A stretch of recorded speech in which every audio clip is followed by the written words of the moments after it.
I'm here with Captain Smith on the Azamara Quest. Thank you very much for inviting me up to the bridge to have a look around. Tell me about the Azamara Quest, the stats. If I can explain this as I would to the pilot, we're 180 metres long, 28 metres wide. We have a draft of 5.8 metres. That's the amount of ship that's under the water. And our air draft is 42 metres. That's the height of the ship above the water. And I use lots of hand gestures so that all the pilots around the world, whether they speak English or not, understand me.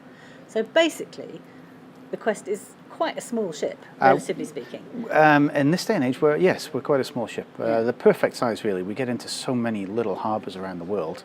And today's a perfect example. We're in Livorno. The bigger ships are parked way over there. And we're almost in the middle of town. Yeah, which is a huge bonus to guests on board, to be able to just walk on and off the ship and, you know, either go off on excursions or explore independently. It's very, very easy getting on and off, which is fantastic. It is. You know, I say that when we berth in places like Nice in France, that all of the signs that say Centreville, that's French for Azamara Quest. We spend a lot of time in ports. We're the first ship to arrive in the mornings. We're typically the last ship to sail in the evening, sometimes 6-7 hours after everybody else leaves. Sometimes we just stay overnight.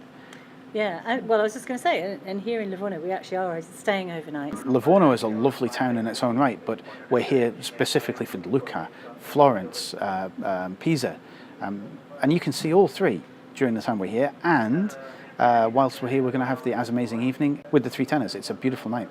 And the other interesting thing about the Quest is you're not doing repetitive itineraries. Basically, you're cruising all around the world, aren't you? There's nothing that we do which is the same cruise twice. So every single day is a different port.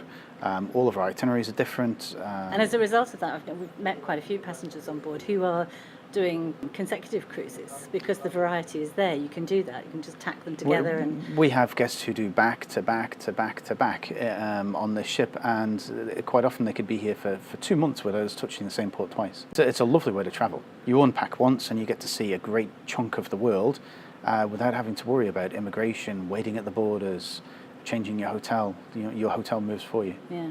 And what's your favourite part of the world to cruise? That depends on the time of year. Right. I love Norway. I mean, I truly love Norway, but you wouldn't want to be there in January.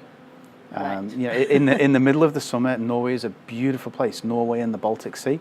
But then on the shoulder end of the season, you want to be in the Mediterranean. It's a lovely part of the world. There's a lot to see. It's not too hot. It's still nice weather. And then in the Northern Hemisphere winter, you don't really want to be in the Mediterranean either. So you want to be looking at, me personally, I like to head out to Asia. Well, we should probably end on the fist bump. Fist bump. Well done. Thank you very much. Thank you.